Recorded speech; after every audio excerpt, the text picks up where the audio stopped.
Welcome to the PCFL Show. On this week's episode, we've got highlights from our Week 1 games, previews of the Week 2 action, and 3 quick questions with the California Rhinos.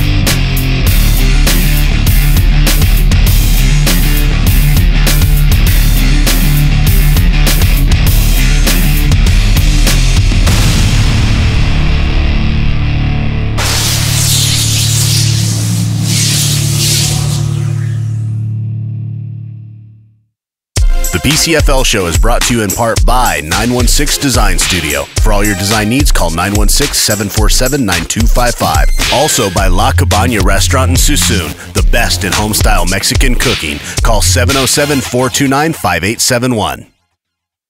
We've got a few people for this week's 3 quick questions, so let's let them tell us who they are and where they're from.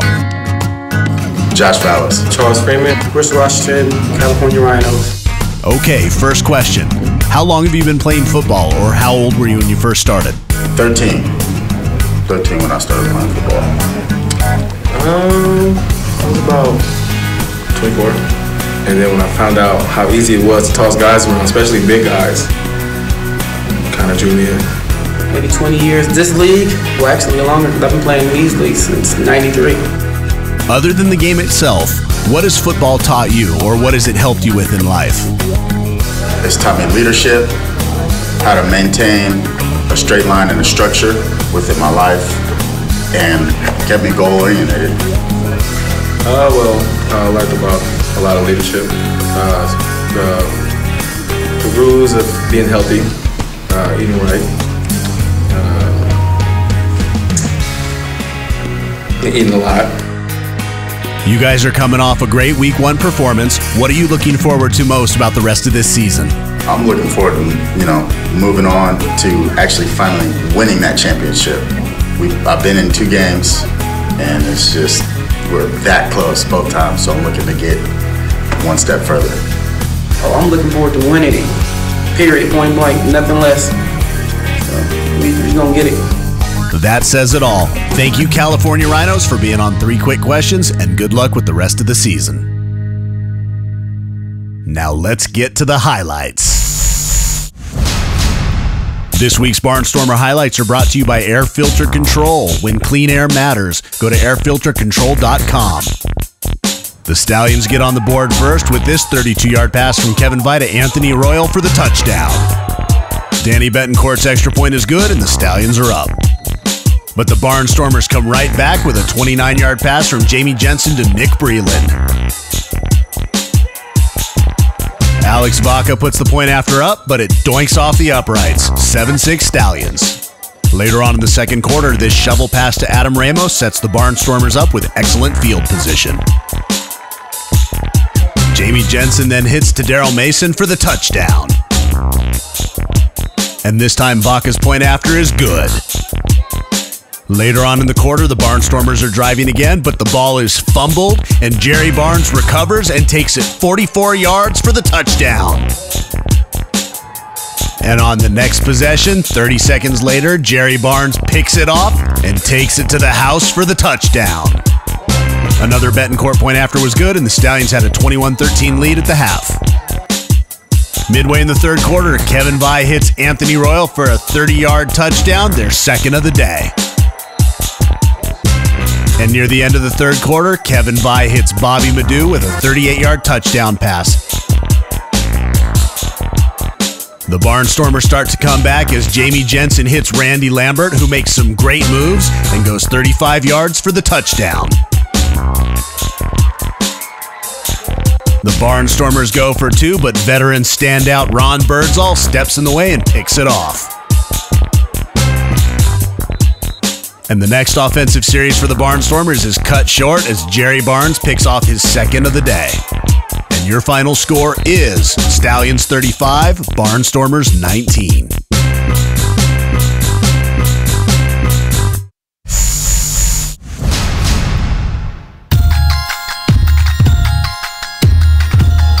In the first quarter, Jaguars running back Brenton McCreary bounces it outside, breaks some tackles, and goes the distance for the touchdown. In the second quarter, assassin Tavita Fayao comes up and stuffs the run in the backfield. the Jaguars then take to the air.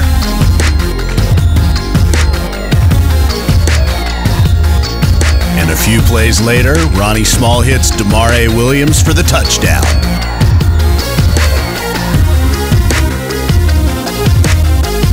The Assassins offense looks to strike and go deep, but the wind catches the ball and holds it up enough for the Jags to pick it off.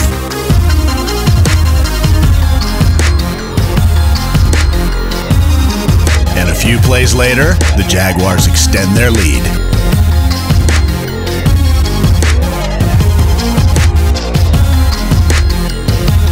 Later in the quarter, the Jaguars are looking to run the ball.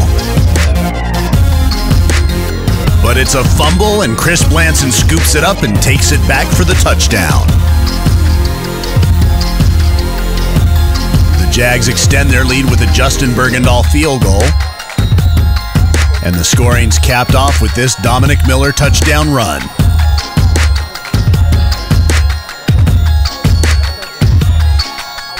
And Bergendahl puts the point after through. And your final score is Central Valley Jaguars 30, Bay Area Assassins 6.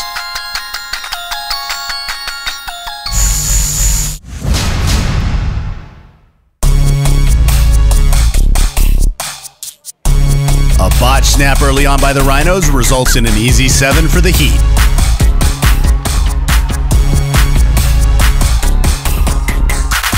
The Rhinos look to bounce back after the turnover, but instead give it right back with a fumble. Anthony Ragone takes the handoff and gets the Heat into the red zone. The Rhino defense holds the Heat for 3 plays and forces Redding to kick the field goal.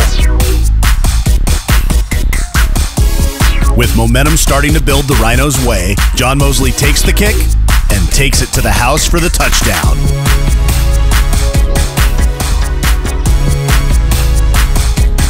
And on the next possession, linebacker Josh Vallis leaps up and picks the ball off. A block in the back only delays the Rhino scoring, as a few plays later, Tony Duplessis hauls in this Sean McCauley pass for the touchdown. Jumping to the second quarter, McCauley hits John Mosley for the touchdown. The point after is good, and the Rhinos extend their lead. Running back Dwayne Backus adds to the Rhinos' total with this touchdown run.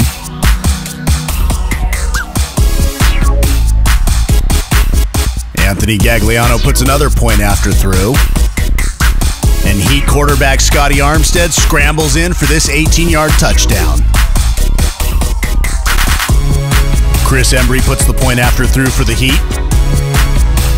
And Anthony Gagliano caps the scoring with this 37-yard field goal. And your final score, California Rhinos 30, Reading Heat 17. The PCFL Show is brought to you in part by Graves Video Production. Capture life's great moments. Go to gravesvideo.net. Also by HostedSports.com, the only one-stop place for all sports on the web. You are watching the PCFL Show with your host, Angry Mike.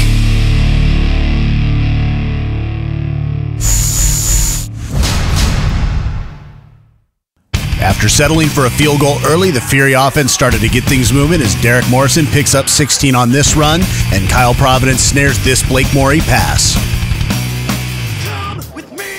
Blake hits Cisco Ragsdale on the swing pass, and he takes it in for the touchdown.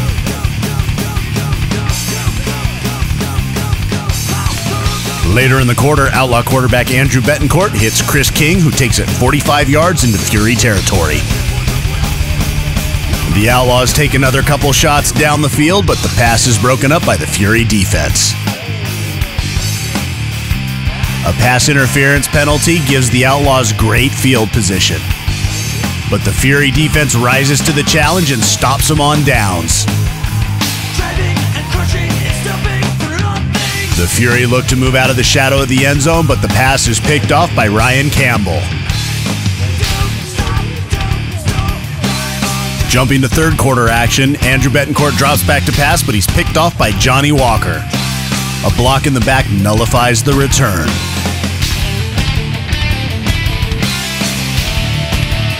But that sets up Cisco Ragsdale taking the snap, rolling out, and launching it down the field to Steve Dickinson for the touchdown. And Nick Whitaker puts the point after through to extend the lead. Trent Thompson's pass is intercepted by the Outlaws. And the Fury return the favor as Johnny Walker picks off his second of the day. And for the rest of the game, it was back and forth like that. Here, Dre Brown gets a sack, adding to the 5.5 the Fury had total. And your final score, Fury 16, Outlaws nothing.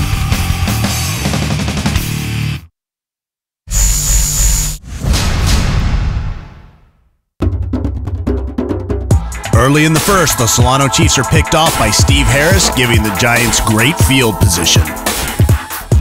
A 25-yard completion from Marquez Shaw to Ray Twine sets up the first Giants score as Shaw connects to B.J. Wimberly for the touchdown. Samuel Alton's point after is good, and the Giants are up. The Chiefs get the ball back, but are picked off again, this time by Denmark Gibbs.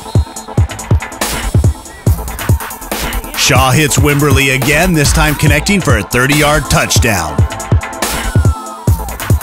Another Alton point after, and it's 14-0 Giants. The Chiefs start to get things going with a mix of run and pass. Here, Willie Pitts breaks off a 17-yard run into Giants territory.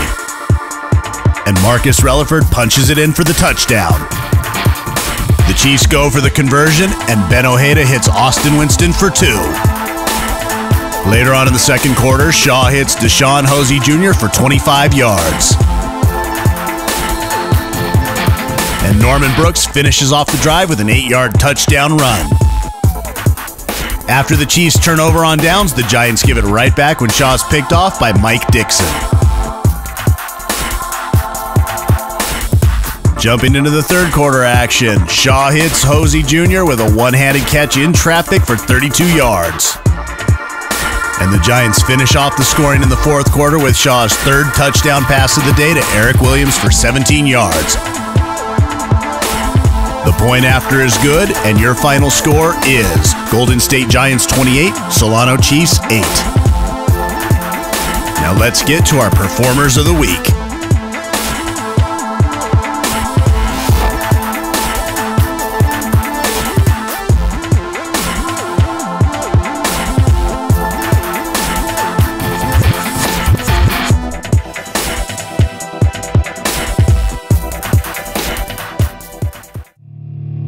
You're watching the PCFL Show.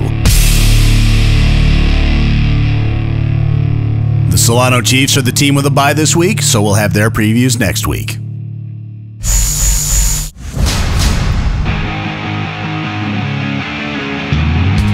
The South Bay Stallions are coming off an impressive defensive performance. And their offense didn't do too bad either, as they threw for 258 yards and ran for 148.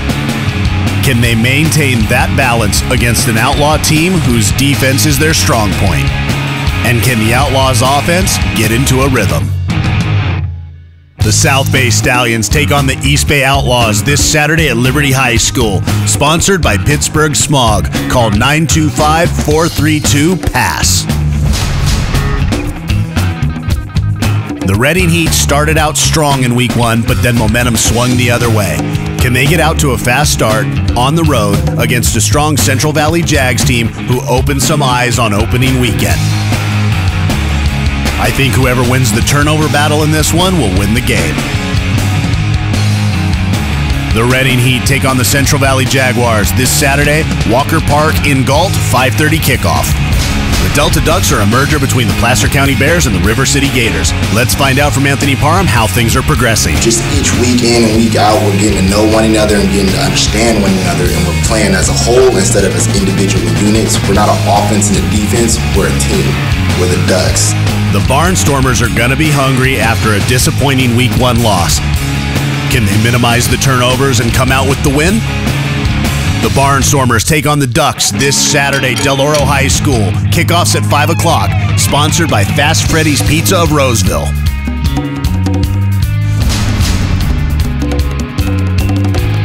The Assassins dropped their home opener. Funny thing is, though, is that they did the same thing as the War Angels the year they won the PCFL championship. The Golden State Giants showed balance on offense and defense, and this week will be a good test to see if they can build the consistency that it'll take to go far into the playoffs. Assassins, Giants, 1 o'clock Galileo Academy Field, sponsored by AutoLogic.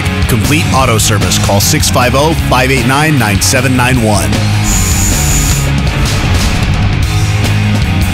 The California Rhinos got off to a great start for their inaugural season in the PCFL. Outstanding defense and special teams helped propel them to victory. The Fury also came out strong defensively in Week 1. Can they maintain that performance going into Week 2? And can the offense gelling together a little bit result in more points on the scoreboard? The California Rhinos take on the Capital City Fury Saturday at Highlands High School. Kickoffs at 7. Sponsored by 916 Design Studio for all your design needs. Well, that's it for this week's episode. Next week, Anthony Parham of the Ducks will be on for 3 quick questions, and we'll have Week 2 highlights. And I know I'm repeating myself, but share the show links on Facebook and spread the word in our community. Also, check out the PCFL.com for more info. I'm your host, Angry Mike, and I'll see you next week.